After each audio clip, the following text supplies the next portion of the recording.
What's going on, hooligans? Vlog day. We got some pictures that I want to go through. Just a couple. One, couple behind the scenes from it, and one is from Tom Hardy regarding the Venom movie.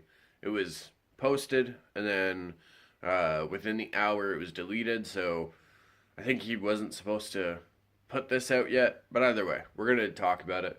I have no idea what else today. I'm still kind of waking up, so let's roll that intro.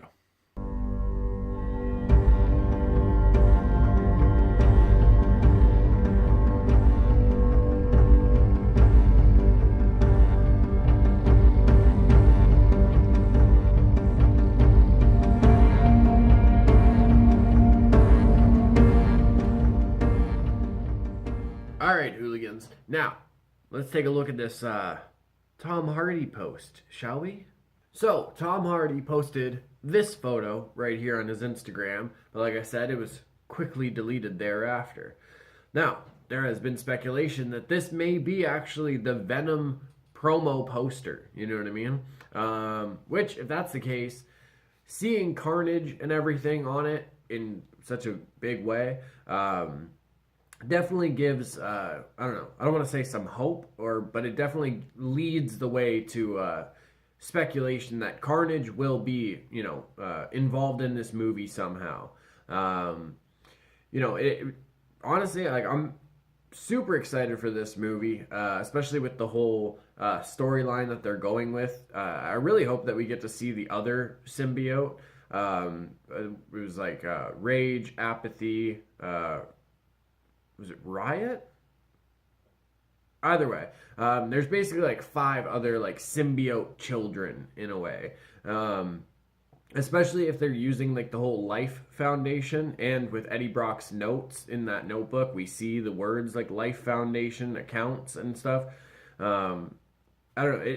It definitely leads the way to create Carnage, I guess, because the Life Foundation basically is like obsessed with like the symbiote and Eddie Brock and like how it like interacts with him and everything. You know what I mean? So it kind of would stand to reason that Carnage could be in this movie, especially if the Life Foundation, they do it where somehow they're able to like get Eddie Brock and get a piece of that symbiote or whatever, and then through that it's created Carnage.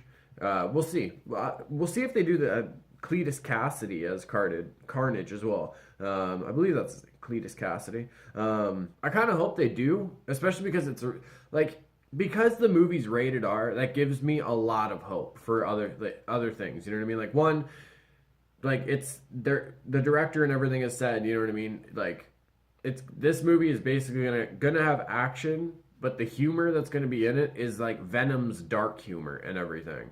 And it's, like I said, again, with it being rated R, we're able to have like Venom, taunting people and everything, much like a Pennywise or a Freddy Krueger type entity, and then like fucking rip somebody's arm off or whatever. There have been instances in the comics where Venom actually ate people. You know what I mean? Like, it's not Venom, like, kind of being a cannibal or whatever you want to classify him as, is not a new thing. So, like, with this being a rated R comic book movie, it opens the doors for a lot of different things. We could do the Carnage thing, but have him as like this serial killer first and everything in the city. You know what I mean?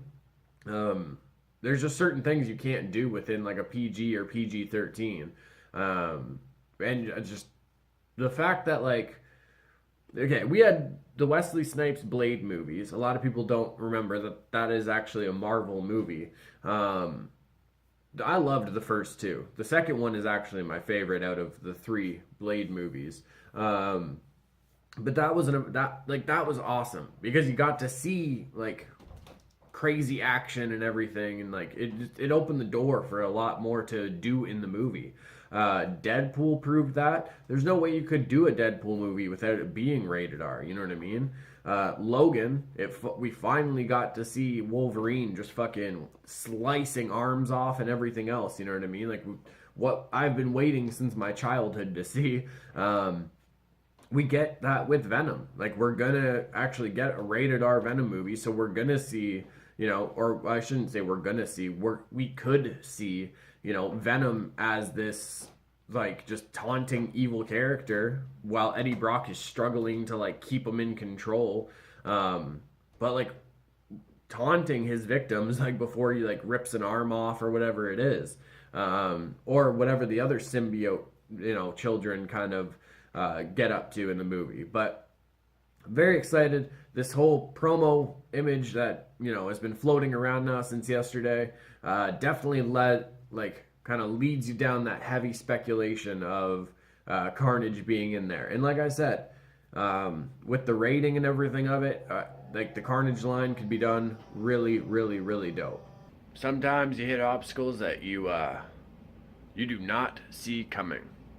One of my online suppliers, we will call it, shut down their website, which kind of sucks because the prices for like the quantity and everything, super bueno. But luckily, I ended up finding like a whole list of other ones.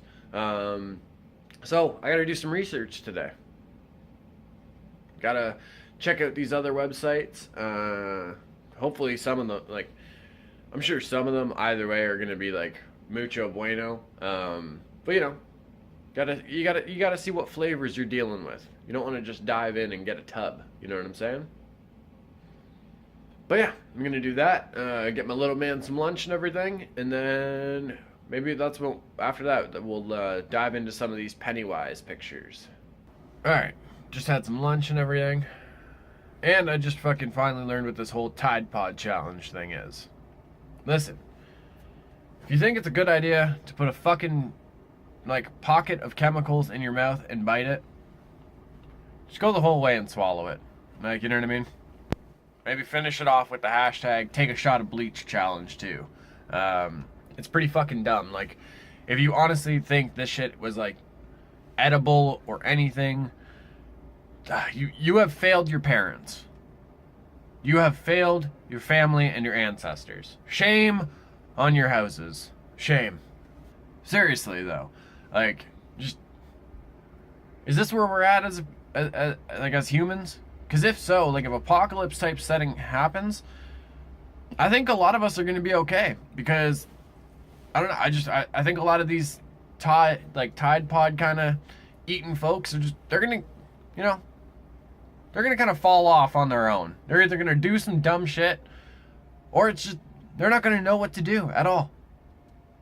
So I just, like, what the fuck is wrong with some people out there? You're eating a pocket full of fucking chemicals just for views and shit? Just,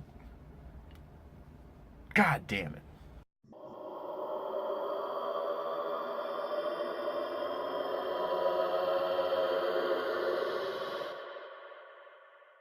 Alright, now that we got that Tide Pod business out of the way, let's look at some Pennywise pictures. So, the first one I'd like to look at is Andy Muschietti and Bill Skarsgård. The reason I like this picture so much is it actually shows kind of like how big Bill Skarsgård is as Pennywise. We see him a lot like with the kids and everything, and it's kind of different, like adult to kids. But like when you see him with another grown man, it really kind of puts his size into like perspective. Next picture.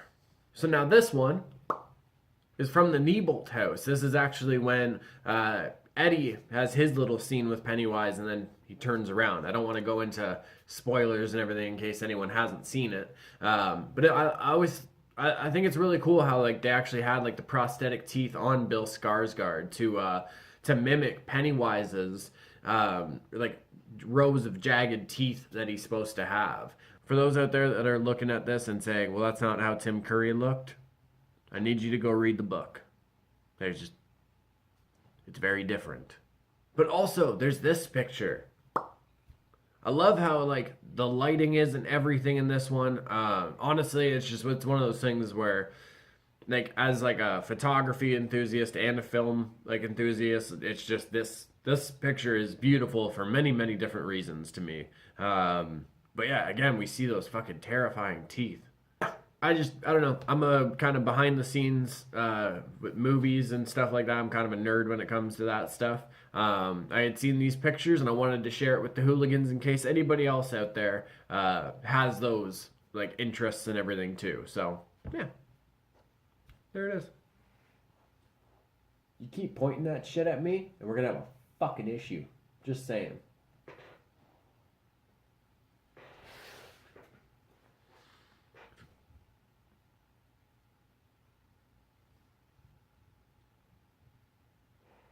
All right, I've been asked my opinion on like the whole Bitcoin thing a lot recently, cryptocurrencies or whatever. And honestly, my opinion is as simple as this: if my kids need milk or food of any kind, can I go to the store right now, take the money out of my pocket and give it to the cashier? No. All right, it has no use for me.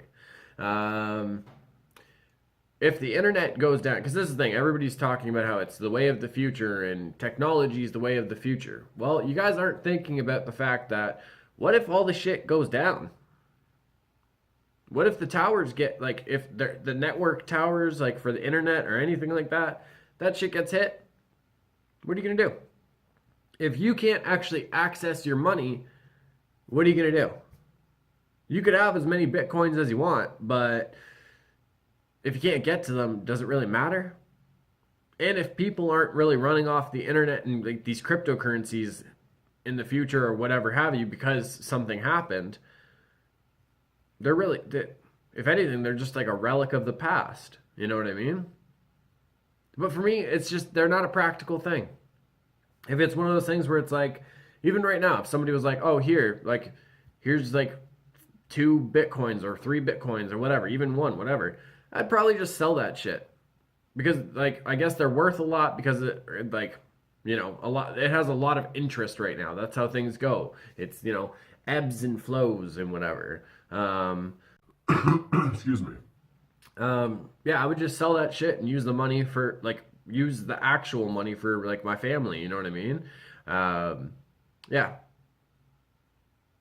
So Bitcoin, all that cryptocurrency stuff, for me, it's just, it has no use at all. I can't go to the store and, like, you know, use it for my family if we need something in an emergency. You know, it's a hot, like, if you got to pay something at the hospital, I don't think they're going to take your Bitcoin, you know? So yeah. And if shit goes down and you don't even have the internet or, like, power to, like, your devices to access it, you're kind of screwed. So that's my opinion on Bitcoin. Now, let's wrap it up.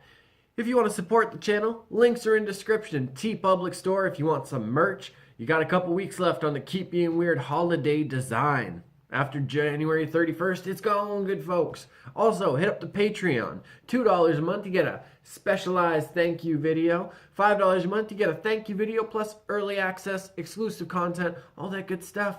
You know what? For the fuck of it, let's roll those thank you videos because they deserve it.